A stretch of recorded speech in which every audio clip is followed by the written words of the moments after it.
Hello and welcome to Press Start. On today's episode, we're going to discuss the PlayStation 4 reveal and what we can expect from Sony's 4th generation console. Along with all those sweet Vita reveals. That's not...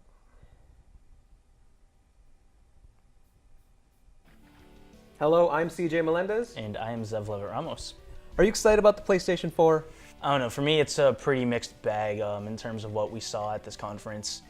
It was really exciting to see that Sony's trying to push more of the social aspects of gaming, trying to have a bigger network of gamers kind of feel like you're more intertwined together versus what the PS3 was offering, where everyone kind of just felt like, you know, they were in their own little world, and if you were playing games together, great, then, you know, you were communicating then, but outside of that, there wasn't too much of that, and you get a lot more of that now with what they were talking about. What I wasn't too keen on was the fact that they didn't really touch on backwards compatibility much, which might affect a lot of people. What about you? What were you thinking? No, they didn't announce any backwards compatibility out of the box, which is something people go, I can take or leave it. A lot of people go, I don't need backwards compatibility. You're stupid. You're stupid for wanting it. Me, You're stupid. I want it. I want it because You're I don't stupid. have space in my house. I can't put a PS3, a PS4, and an Xbox 360 and whatever the next Xbox is going to be, and my lonely Wii. Get a bigger house. So Sony owes me a bigger house then, according to Zev. That might be it. Yeah. So we're going to move on to the PlayStation's actual features. It's hardware. It's the science behind that thing. Sure. You're a science guy. Yeah, let's go over some of these hardware details that we have here. Yeah. Well, our processor is going to be a custom processor. It's a single chip. In terms of the CPU, we're going to be running an AMD Jaguar. It's going to be an 8-core. Right. Basically, what that means is that instead of one single processor doing all the calculations, we evenly spread it among 8 cores so that we can crunch out more numbers and calculations. Mm-hmm. In terms of our GPU, or the graphics card, we have an AMD next generation Radeon-based graphics engine. It is 1.84 teraflops. Now, I'm not sure how much that means to people out there, but it might seem like a small jump. Actually, what was it announced? That it was rumored at least? There's a rumor that the dev kits for developers working on the PlayStation 4 will have the 1.8 teraflops up to 2.0. That seems like a small leap, but you said it's not. It's definitely not, especially since we're talking about teraflops. If we were just talking about flops, which stands for floating point operations per second, basically what that means is a floating point operation is a set amount of significant numbers, or digits rather, after the decimal point. 1.84 teraflops is going to be about 1.84 trillion floating point calculations per second versus having 2 trillion. So when you think of it in the grand scheme of things, it's many more calculations than you can enhance. So it's going to give developers a significant amount to work with. Definitely. You'll be able to crunch out a lot more, especially in terms, since this is your GPU, you'll have much more capability to calculate polygon count and everything. So I'm wondering if that stems from people looking at the PS4 specs and saying, that's really not that impressive according to some standards now for PC gaming. So do you think Sony probably upped it up just because those were comments after the announcement? It definitely could be the issue, or the reason at hand. Also, since it's rumored that it's just developer consoles, perhaps it's just to give them more developing room, and then they try to, you know, minimize to fit these standards. So until something official is announced, it's kind of hard to speculate on that. Well, I don't really know about all this science stuff, but if it means a better game, that's good. I'd rather have the developer have more resources than less, especially when this is a console that's supposed to last maybe another decade. PS3 was supposedly a decade console. It's almost there. So I don't know about the tech, but I do know about the games that Sony showed off. And they look good, but I'm not really impressed graphically wise. I mean, I'm not a graphics whore or anything like that, but they just didn't really look really amazing. What do you think? You know, it's kind of hard to really ballpark it at this point. It was even stated that even at this press conference, all these, or a lot of the games, I guess, I'm not sure if it was all, were running on PCs themselves. So it's kind of hard to kind of measure how much power the PS4 really has in terms of graphical capability. I guess with trending in the last few years of computer hardware and the advancement at the rate that that's been advancing, it's kind of hard to say that, you know, there's as big of a gap now as there was between last gen and this gen. Yeah, or this gen and next gen. Last time. Yeah, it was much different with the PS2 to the PS3. Right now, it's not as big of a difference, and it might not win too many people over. Yeah, like, remember, okay, so let's say the beginning of the PS3, when the PS3 launched, the difference between what was capable on a gaming PC, well, a standard game PC, like I guess high end, And the PS3, like at the PS3 conference, was, whoa, look at this. This is something never seen before. But on PC side, I think around the PS3's release, Half-Life 2 was just recently releasing. And you look at Half-Life 2 and then you look at what Sony was showing off at their conference, you go, wow, the leap is huge. And comparing that to this year's announcement with the PS4, the leap doesn't seem that large. It seems like Killzone 4 looks better, but comparing it to something capable on PC, for example, Crysis 3, running on high, there's not much of a big leap. I mean, I guess let's look at what was actually announced. Yeah, so let's talk about those games. We have Killzone, which is entitled Killzone Shadowfall, Infamous Second Son. Yes, that's when Cole has babies with Alex Mercer. Is that what? Oh, Yeah. I see what you did. They did it. We also have Deep Down by Capcom, which I think might be Dragon's Dogma 2. Could be. Maybe. We have Destiny by Bungie. Is that a game? There's some art. We have Everyone loves art. we have Drive Club. I'm not a racing fan, but I hear some people are interested. Check out the video montage. Sony made one.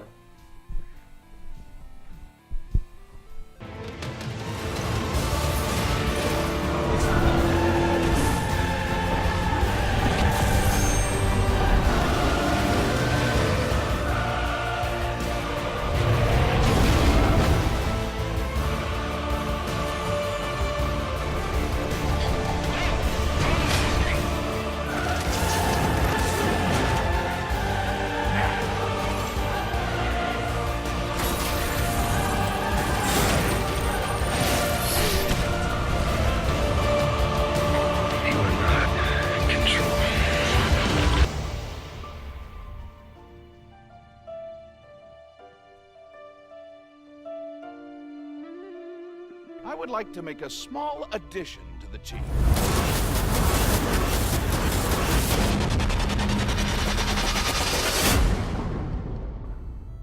Here's a game I'm interested in. Watch Dogs, Look at that. which is happens to be available on the PlayStation 3. Will be available on the PlayStation 3 and the PlayStation 4. But I think I'd get it for the PS4 simply because it'll look nicer. It'll have more features, maybe. It'll play better. Frame rates, tech stuff. I don't know. I'm kind of underwhelmed by the games that were announced.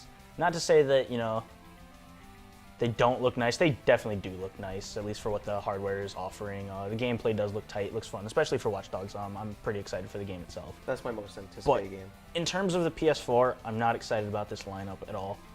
It seems like everything's pretty much a sequel or a port at this point. There's no new IPs on here. I mean, I guess Watch Dogs is, but it looks like Assassin's Creed. Well, to be there's honest. Destiny, but What we saw nothing. we saw nothing. It's going to be MMO-ish, always online type of first-person shooter thing. And We don't know. Yeah. Then there's Jonathan Blow's The Witness. I don't know much about it, but he is a very intelligent man. One of the biggest issues that I'm having, at least right now, is that since we're getting so many games or not so many, but that we are getting, the games that are out on, or going to be out on PS3 and PS4. This happened last console generation where Diablo 3 being one of them. yeah, exactly. Diablo 3, we have Watch Dogs. My problem with this is that last time this happened, the Yes. quality wasn't with it. So it really felt like we were just getting last gen ports on a new console. Well, I think before we had standard def, and then we jumped to HD, and developers weren't really used to high polygon counts and stuff like that, emotions. So they said, hey, let's just make this game we already made in HD. Clear, that's all they had to do. But I think if the next generation leap of like PS3 games on PS4 will be maybe faster frame rate, maybe more particle effects. I see like something like that as being, I wouldn't really worry too much, because it's going to add just a little bit more. Was that something they explicitly... No, but I would expect that. It seems simple, like just because like it seems a lot of games right now are like You're saying making games is simple. no. I'm saying, especially on the PS3, I'm saying that games right now are like they're hitting a wall and they just can't do much more. So if someone said we're making it for the PS3 and PS4, let's do what we want on the PS4. Like frame rate, go to 60 instead of 30. Let's add more lighting, more shadows. Let's do that. Yeah, I mean, I guess we'll have to see once the games really Yeah. come out to experience it firsthand and see if there is a difference between I want to the see two. SpongeBob in 60 frames. Don't talk to me. Activision's gonna do it. I want to talk about the social stuff because the PlayStation 3 will finally have social feelings. PlayStation 3? 4. Well, the PlayStation 3 experience, which I Someone's have now, clearly not moving on in generation. it's hard. Old man. We've had it for so long, and now we have a PS4, and at least it's gonna have some cool social stuff. Oh, Twitter? Yeah, I guess.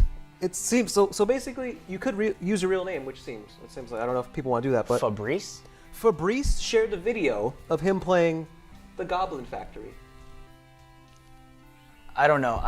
I'm kind of hoping that this isn't really part of the interface of the PS4 itself. Perhaps maybe the mobile app that they're talking about, it could seem like. Otherwise, this doesn't seem like something I want to really deal with, especially if it's not, a touchscreen thing. This seems more like a feed tab. Yeah. Like you go here, this is what your friends are doing, check it out. But, I mean, if it makes me look that attractive, like, good people, these are really pretty people. They're all smiling. Yeah. Except for Nathan Drake. Look how he's staring at her. So, I don't know. The sharing aspect seems pretty cool, actually. It's a step in the right direction, you know. is. I guess they're trying to make up for the lack of social aspects that the Yeah. PS3 didn't offer us. So it definitely does add to the experience in some dimension. Honestly, party chat was one of the biggest things that deterred me from PlayStation. I'm like, I can't talk to you while I play this game. Yeah, we had to have our Xboxes on while playing PS3. That wasn't too enticing, but Yeah. Just the other day, I had to use the Vita to party chat while playing a PS3 game. what's a Vita? I think we should talk about the social stuff because PlayStation is finally getting social.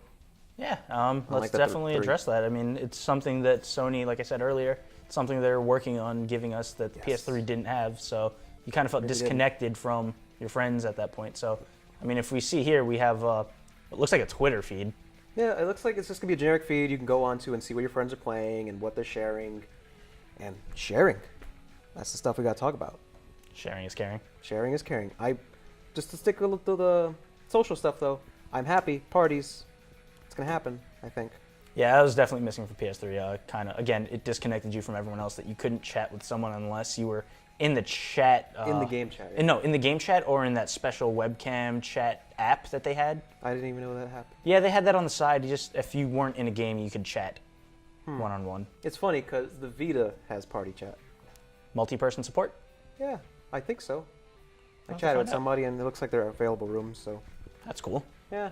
At least they thought ahead with the Vita, which is nice. Sort of. Sure. Content-wise and abilities. But yes, the sharing. The sharing sounds pretty neat. I actually like this.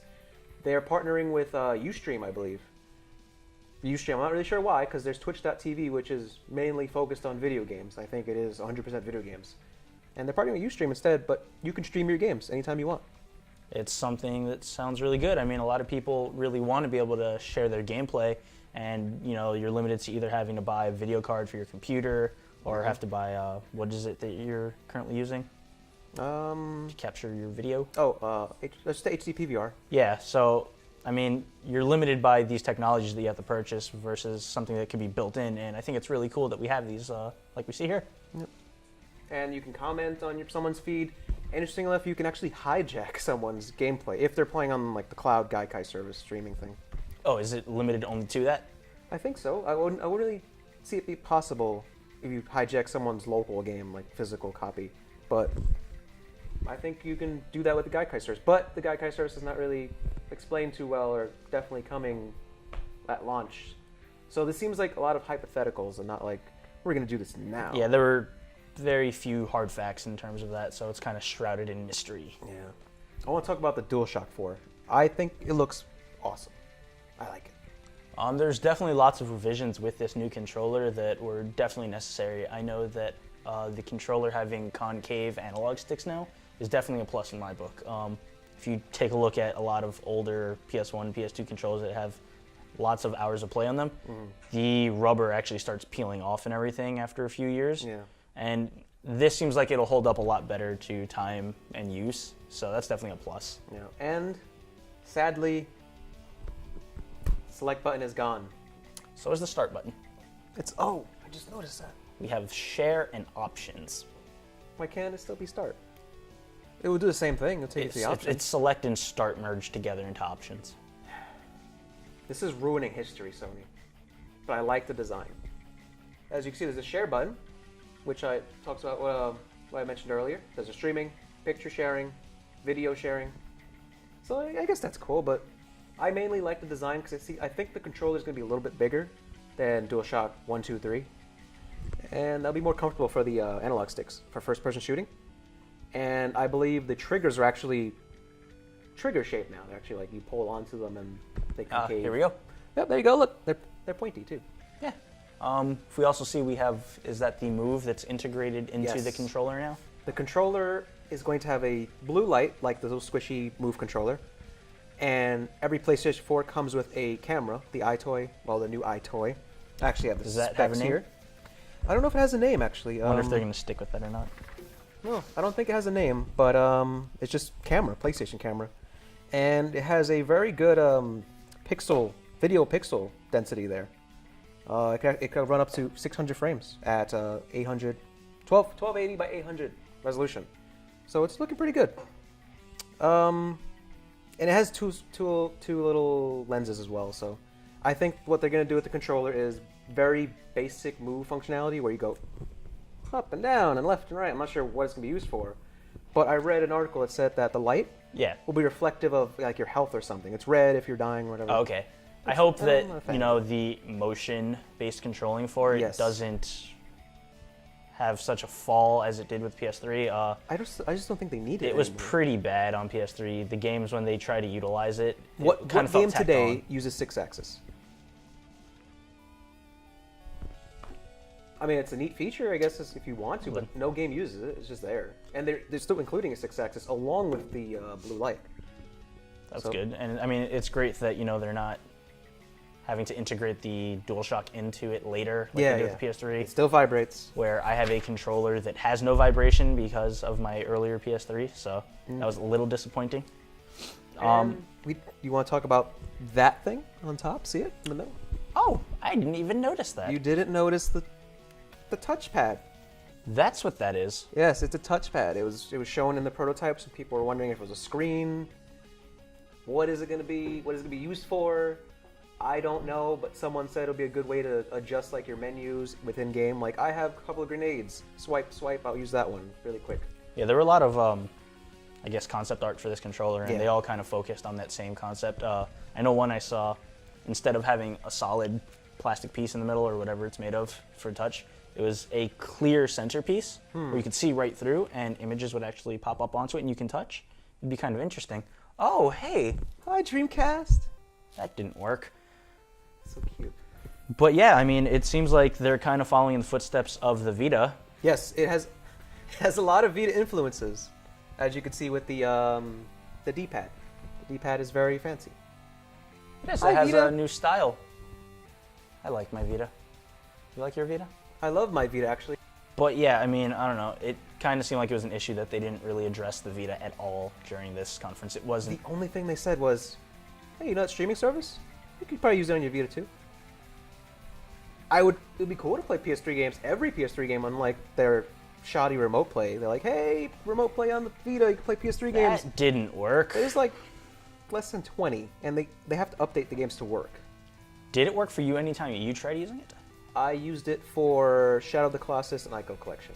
I tried using it for Ico Collection. That failed pretty miserably. Shadow actually worked pretty well. It's just Depends on your internet connection at the time. Since it's not doing it direct pairing, you have to do it over your connection. It's and to very your PS3, shoddy. which is on at home. Yeah, so not like- it's not a perfect thing. Hopefully with the PS4 they integrated a lot nicer. Yeah. A la, you know, the Wii U. Try to give us some more experience where it feels like an integral part of this whole PlayStation ecosystem, which is something they kept emphasizing the entire show. They kept talking about this new PlayStation world, it's ecosystem. beautiful You have your existence. Vita, you have your PS4, you have your networking, and it all sounds great, but they need to deliver on execution. They need to go to E3 and show, sorry we didn't say these things, and here's less fluff, here's actual demonstrations, here's actual dates of when you might see this in action when the PS4 launches. Instead of this is a magical world of Sony's PlayStation where you can do this, just show us. Show us what it can do, and say, oh, it's working right now. Not conceptually, not like some imaginative ideas you might do, just show it to us. I'm hoping that, you know, regardless of this grand ecosystem that they're planning, that they try to address their Vita more. Yes. It needs more attention. I would really hate to see it flop like the PSP did. This is leagues ahead of the PSP in terms of features It's and a very capabilities. good console. Like, what you're getting, the price is steep. I agree with that. Although I feel it's justified for what you're getting. It's a very steep price. It feels well built. It's a very well-built machine. It does more than what you would expect from a handheld, and it's not being supported as much as it really needs to. And I know a lot of people have been trading in their Vitas for 3DSs, etc. It makes me sad. Look at her. She bought a Vita, and she's sad that the next game coming out is Soul Sacrifice, and that's it for her. That's all she wants. Her soul's being sacrificed. I want my Vita to do what Sony promised, and that is a lot. It's really shoddy with what they're doing with the Vita. I We really love your hope they try stuff, to pick it Sony, up. but come on, talk. Be nice. We want friends. Be our friend. Be our friends so we can give you more money. Right now, the PS4 has PlayStation Plus possibly on it. That's going to excel the whole thing. It's like, whoa, PlayStation Plus with my PS4. Look at this backlog of games. And if Gaikai was available the day the PS4 came out, look at all my backlog of games at work. Yeah, I mean, I guess we should address that a little bit more, the backwards Yes. compatibility in Yes. general. So the service that they purchased, Gaikai, service. it's supposed to be, like you were saying, it's a streaming service so you can stream your games. Much Now- like On Live, which already exists. Yeah, so it's a great idea and concept. A lot of people are definitely going to utilize it. You know, it's a lot easier to just purchase a game on your console and stream it versus, you know, Yes. having to run to your local GameStop and get screwed price-wise or whatever it may Mm-hmm. be. The issue is, in terms of backwards compatibility, which they did not address, they said it is possible that Yes. Gaikai could cover that service, but it wasn't stated, any Mm-hmm. We will games. Yeah. now. Another issue I have is that on PS3, I had to buy all the games that I already owned to play Yes. them again. You mean on Besides- PSP? No, for the PS3. PS2 games don't work on my PS3. Oh, yes. Oh, but also with the Vita, they said you bought all these PSP games. They're backwards compatible, kind of. Only in Japan, kind of. If you pay for the plan. We didn't get that in North America. Yeah. Which is, I guess it makes sense since it's a completely different format, but... And I know that with the PS4 architecture, it might not be easy to make PS3 games run on the thing. But if they're going to use the Gaikai service, it would be very, very nice if they honored our purchases. Even if it's just digital purchases. Honor that, somehow. Yeah, I mean, that sounds fair enough, because they were even saying that the purchase might not carry over necessarily. Yes, that really upset me. If I don't like the way that was worded. It didn't seem like they were justifying our purchases and all this money that we've been spending for the last, how long? it's maybe 7 years? 7 years almost? It's like when Nintendo did with the Wii U. They said, hey, you can transfer your Wii account, but you got to pay a few cents to get those games back. I'm like, but I bought it. It's on my Nintendo account. Why is it I have to pay again? But I guess it's a Better little bit than paying justified. full price for Yeah, it's a little every bit justified because they added some Wii U specific features for some of them. It might be hopeful, but I'm kind of hoping that, here's my PS3 game. I stick it in my PS3. It gets some data off Yes, the disc to stream that. realize what game I'm Yeah, that'd be inserting, and then it perfect. streams from Gaikai Yeah. instead of having some, on-system backwards But they compatibility. didn't say they're going to do that, which is the big problem. Yeah. They could have said, yeah, that'll work. That'll be fine. There's your backwards compatibility. That is a perfect solution to backwards compatibility for numerous generations. Just don't show it and go, possibly. Just say when and if we are going to get it. I'm really happy about it, but I'm worried that they won't honor it in the way that seems like it makes the most sense for a consumer. Yeah, that's the issue. I mean, definitely they haven't mentioned a price yet. Yes. It's been speculated about $4.99 and $5.99 depending on model type. Yeah. If I'm gonna throw out $600 on something, I want to make sure it does all the things that I want it to do. Yeah.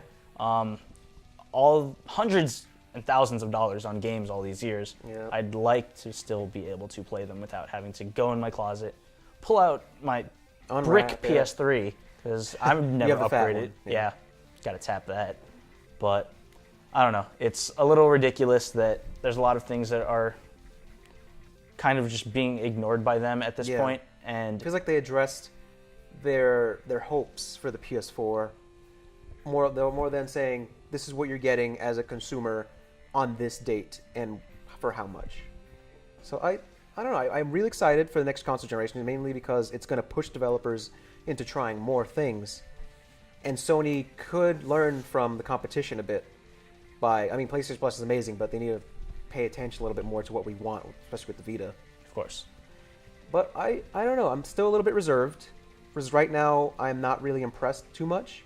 I think I could see myself as a gamer like, focusing on PC side of things.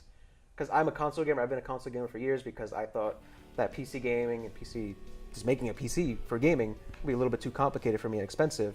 But now that I'm older and I'm reevaluating it, it's going, I mean, if I'm going to pay $600 for a console and it lacks features I desire, why not just go PC? So I want Sony to basically go, you don't want PC, you want to stick with us. Because you're loyal and we have your stuff, your services that you like. So, yeah, I don't know. We'll have to see what's spoken of in the next coming months before the release. E3, I'm guessing. What's the time window for the release? December still? Holidays. It's Just the holidays. general holidays? Yeah, which is pretty close. I expected holidays. There's rumor that Microsoft will have a conference in April, and you have to be sure that they're definitely watching this. They're gonna know. They're going to try to one-up every little Yes. thing they can at this point. So, I mean, we'll see what that has to offer. Yeah. I don't know. We'll have to wait and see. Yep. So that was our PlayStation 4 episode, and I thought it was fun. I think it was fun. Do we have any way to interact with people? This will be on YouTube, so comment, and I guess our next episode will be when I go to PAX East. You won't be there, sadly. I will not. I am a lonely college student who's chained to my schoolwork. I'm sorry. So am I, but you can find Zev and I on the Whispers in the Dark podcast on RelyOnHorror.com. You can follow me on Twitter at Arsenic13. And I am at Forsaken Wolf Z.